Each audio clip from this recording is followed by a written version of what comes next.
So we're here at Mega 8, one of the most wonderful events in America. You get to meet 800 of the most successful businessmen, both in property and business ladies, both within property, business, entrepreneurship.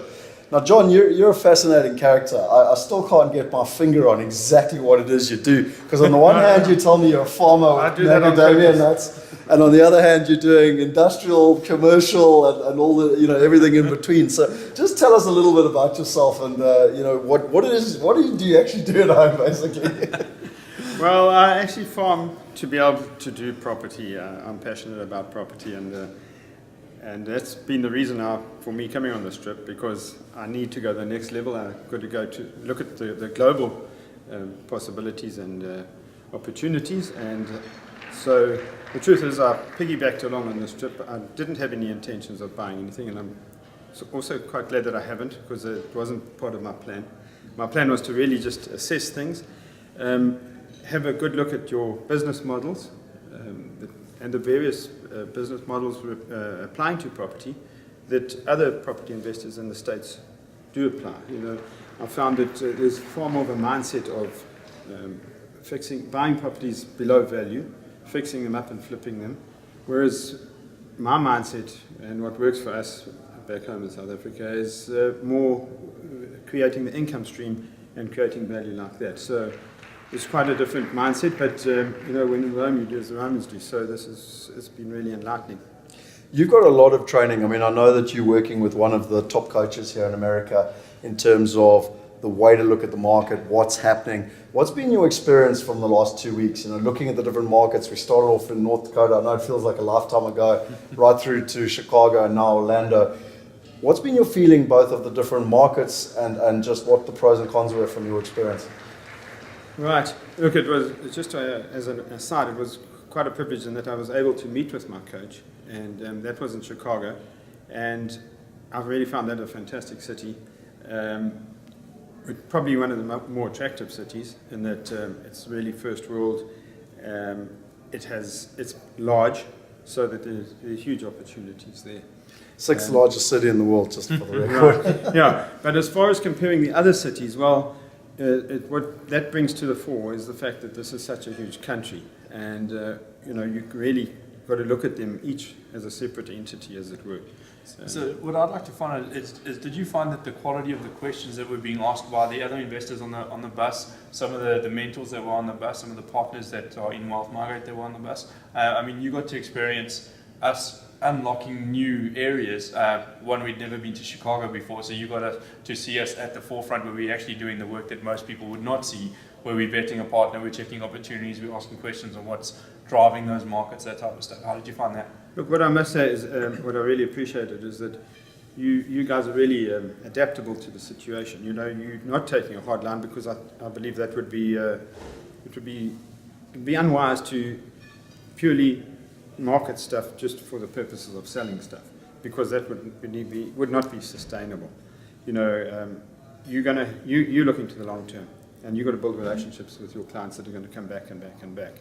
So on that score, it's been quite interesting in the different levels of people's property knowledge. It just shows that there are a lot of people from South Africa who are kind of desperate to get money parked, which is a word I don't like.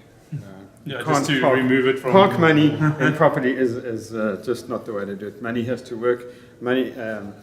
Investing is a bridge to your future, and if you park money, it just doesn't go down with me. I believe money has to work so that it grows exponentially, and that's coming from a country that has a high inflation situation. That's another interesting thing that one has to get one's head around when you come here, is that a lot of the lease agreements don't have much of an escalation clause, which is quite different to, as I said, where we come from. But that's very much because they have a very low inflation market, and as a result, the market prices, or at least the market demand, determines the escalation, or what the price is actually going to be. And that just shows even more cognizance to the fact that property property works in any environment. An investment in property works in any environment, as long as you apply the fundamentals. You know, these people here, they're applying what works in the economy as it is here, with the demographics, geographic situation as well. So I think it's really quite something to learn, and you basically have to double your knowledge on property when you go into another country, which is, I mean, I just want to carry on learning for the rest of my life. So, well, what's it with? I mean, you made a comment in the bus and you said, I can't even remember. Probably made quite a few now. But one of the ones that stuck out for me, one of the ones stuck out for me was in North Dakota, and you said, you know, you're just so glad you came on this trip. No. You know, in terms of what the experience and the people you met.